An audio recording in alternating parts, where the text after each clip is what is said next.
Hello, কি খবর? কেমন আছো সবাই? এই দেখো, মজার আরেকটি রেসিপি নিয়ে চলে আসলাম। আমি Anita.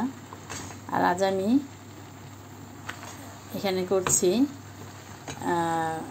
Mixed vegetable chicken curry, chicken and prawn curry. এই যে প্রন দিয়েছি এবং চিকেন দিয়ে আমি সব রকম এখানে ভেজিটেবল দিয়েছি। জুকিনি দিয়েছি, আর বাঁধাকপি, গাজর, তারপরে বেগুন দিয়েছি। আমি এই প্রথম দিলাম বেগুনটা সাদা সাদা, মানে চামড়াটা ছিলে দিয়েছি। আর এর সাথে দেব মাশরুম, দেব ক্যানের মাশরুমটা দেব। এখানে ক্যানের ভুট্টা দিয়ে দিচ্ছি আমি। এই সবগুলোকে আমি খুব ভালোভাবে, আর আমি এটা প্রথমে চিকেনটাকে ভালোভাবে ফ্রাই করে, তারপরে চিংড়ি মাছটাও ফ্রাই করে নিয়েছি। তারপর পেঁয়াজ দিলাম, রসুন, আদা, তারপর দিয়েছি গোলমরিচ, আদা বাটা দিয়েছিলাম, আর গোলমরিচ দিলাম, আর স্বাদ মতো অবশ্যই লবণ দিয়েছি।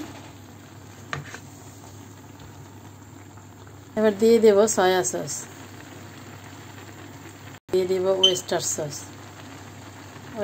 ওয়েস্টার সসটা দিলে কিন্তু খুব ভালো আসে টেস্ট। আর একটু দিয়ে দেব ফিশ সস, জাস্ট 1 চামচের মতো দেবো। এই যে দিয়ে দেব পেঁয়াজ, এখানে অর্ধেকটা পেঁয়াজ, ভাজ খোলা আর কি, ভাজ খোলা পেঁয়াজ। এই যে সবগুলো একটু সুন্দরভাবে নাড়া দিয়ে দিতে হবে। আর এখানে আমি কিন্তু বুকের মাংস নিয়েছি, আর বুকের মাংসে যে একটু হাড্ডির মতো দেখা যাচ্ছে, বুকের যে হাড্ডি থাকে সেটাই। আর এমনি বুকের মাংস নিয়েছি, আর চিংড়ি মাছ। কি সুন্দর কালার হয়েছে! সব রকম সবজি, সব রকম ভিটামিন আসলে একসাথে খাওয়া হয়ে যায় এইভাবে রান্না করলে। একটু ঢেকে দেব কয়েক মিনিট।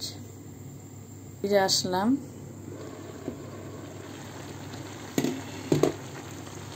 এই তো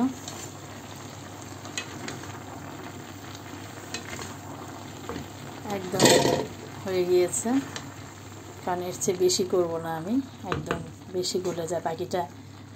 এই বাকিটা আবার ঢেকে রাখলেই হয়ে যাবে, আমি এরকমই রাখবো। এভাবে কিন্তু সব কিছুর সাথেই ভালো লাগবে, পোলাও, রুটি, পরোটা সব কিছুর সাথেই ভালো লাগবে। ওকে, আজ এই পর্যন্তই। আশা করি ভালো লেগেছে। আল্লাহ হাফেজ।